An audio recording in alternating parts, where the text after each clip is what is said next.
ఈ తవ్విన ఇసుక కూడా ఏ రేటుకి అమ్మాలి అని కూడా ప్రతి నియోజకవర్గంలో ఏ రేటుకి అమ్మాలి దానికి రీజనబుల్ ట్రాన్స్పోర్ట్ కాస్ట్ వేసి ప్రతి ఆదివారము పేపర్లలో పబ్లిష్ చేసి ఇంతకన్నా ఎక్కువ రేటు ఎవరైనా కూడా అమ్మితే ఈ నెంబర్కు ఫోన్ చేయండి, ఈ నెంబర్కు ఫోన్ చేస్తే యాక్షన్ తీసుకుంటాము, తప్పు చేస్తే 2 ఏళ్ల జైలు శిక్ష, 2 లక్షల రూపాయల జరిమానా అని కూడా ప్రతిరోజు ప్రతి వారం పేపర్లో ప్రతి ఆదివారం పేపర్లో పబ్లిసైజ్ చేస్తాను.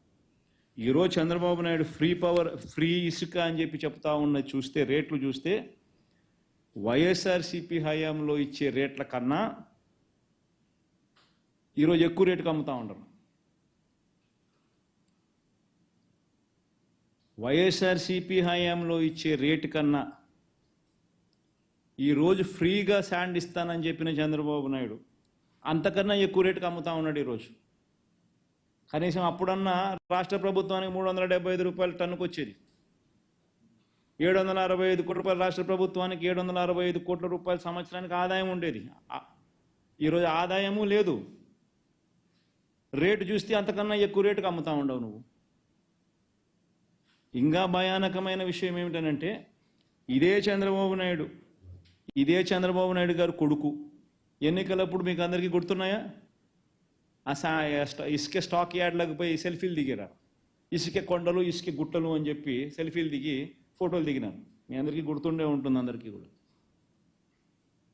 ఆయన ఎలక్షన్స్ అప్పుడు దిగిన ఫోటోలు, ఇసుక కొండలు, ఇసుక గుట్టలు ఏమైనా ఇప్పుడు వర్షాకాలంలో ప్రజలు ఇబ్బంది పడకూడదని చెప్పి 80 లక్షల టన్నుల స్టాక్ యార్డ్స్లో పెడితే వీళ్ళు ఫోటోలు దిగి సెల్ఫీలు దిగి ట్వీట్ చేసిన ఫోటోలు పెడితే వచ్చిన 2 నెలలకు 2 నెలలు కూడా 40 రోజులకు ఎడా పెడ 80 లక్షలు 40 లక్షలు అమ్మేసినారు. ఎవడోడు పరిధిలో వాడు ఎమ్మెల్యే పరిధిలో ఆ ఎమ్మెల్యే ఆ ప్రాంతానికి సంబంధించిన లీడర్లు, లెఫ్ట్ రైట్ సెంటర్ వాళ్ళ మీద యాక్షన్ తీసుకోగలుగుతాడా ఈ మనిషి?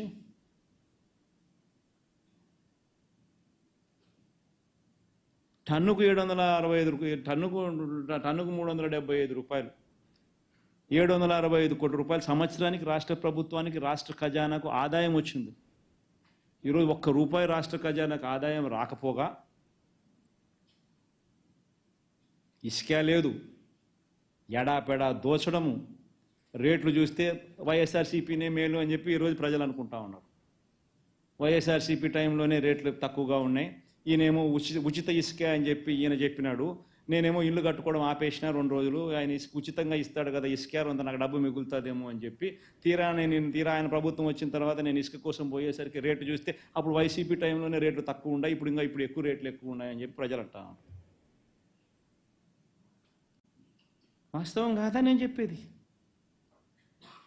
కళ్ళ ఎదుట కనపడుతుంది దోపిడీ. ఆయన ఏలెత్తి ఇంకొకరి మీద చూపిస్తాడు. కళ్ళ ఎదుట దోస్తూ ఉన్నారు. స్టాకులు లేవు, దోచేయడాలు, రాష్ట్ర ప్రభుత్వానికి వచ్చే ఆదాయం పోయింది, ఏలెత్తి చూపించడము, ఆరోపణలు చేయడము, దోచేయడము.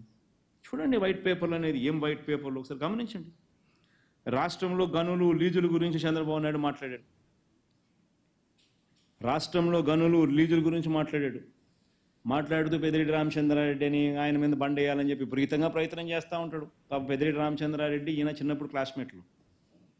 అప్పుడప్పుడు పెద్దిరెడ్డి రామచంద్రారెడ్డి కాలేజీలో ఉన్నప్పుడు చంద్రబాబు నాయుడు కొట్టినాడంట. ఆ కోపాన్ని ఆయన ఎప్పుడు తట్టుకోలేడు, జీర్ణించుకోలేడు. పెద్దిరెడ్డి రామచంద్రారెడ్డి అంటే ఇటుకుంటాడు, వాళ్ళ కుటుంబాన్ని నాశనం చేయాలా, వాడి కుటుంబాన్ని తొక్కాలా, వాళ్ళ కుటుంబాన్ని చెడు చేయాలా అని చెప్పి. పాపం ఆయన అంటే ఆయన ఏ పోర్ట్ఫోలియో ఉన్నా కానీ అంతే, ఆయన మీద పడాల్సిందే, ఆయనను ఏమేమో ఆయన చేయాల్సిందే. నిజంగా ఎంత అడ్డుగోలు ఆరోపణలు అంటే ఇది. దశాబ్దాలుగా గనులకు సంబంధించిన విషయానికి వస్తే, దశాబ్దాలుగా ఈ గనులను దోచుకుని అడ్డగోలుగా సంపాదించింది ఎవరు? 2018 ఈ మైనర్ అండ్ మేజర్ ఖనిజాల కారణంగా, మైనర్ అండ్ మేజర్ మినరల్స్ కారణంగా 2018-19 చంద్రబాబు నాయుడు చివరి సంవత్సరంలో ఆదాయం ఎంత రాష్ట్ర ప్రభుత్వానికంటే 2210 crores, 2200 కోట్లు. ఈరోజు 2023-24లో మేజర్ అండ్ మైనర్ మినరల్స్ శాఖకు 4,000 కోట్ల ఆదాయం.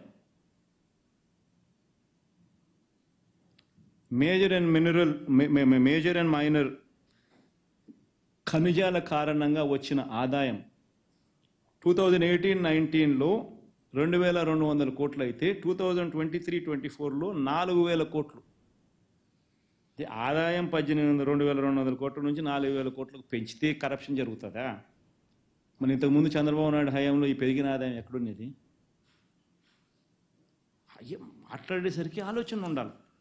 APMDC, Andhra Pradesh mineral development corporation 2018-19లో Chandrababu దిగిపోయే టయానికి దాని ఆదాయం 400 కోట్లు. ఏపీఎండిసి ఆదాయం చంద్రబాబు నాయుడు దిగిపోయే టయానికి దాని ఆదాయం 400 కోట్లు. ఈరోజు దాని ఆదాయం 3,000 కోట్లు పైచిలుకు. ఏపీఎండిసి ఆదాయం ఈరోజు 3,000 కోట్లు పైచిలుకు 2023-24. ఆయన హయాం దిగిపోయే టయానికి 400 కోట్లు, 23-24 టయానికల్లా 3,000 కోట్లు దాటింది. ఎక్కడ మనం మాట్లాడుతున్నాము? ఆరోపణలు చేసేసరికి ఏదైనా లాజిక్ ఉండాలా, ఏదైనా రీజన్ ఉండాలా? వైట్ పేపర్ అంటాం, అబద్ధాలు చెప్తాం. ఎంత మటుకు ధర్మం ఇది? ఏమంటే పెద్దిరెడ్డి రామచంద్రారెడ్డి మంత్రి, ఆయన మీద పడతాయాలి. ఏమన్నా పద్ధతి, ఇది ఏమన్నా చేసే ఆలోచన?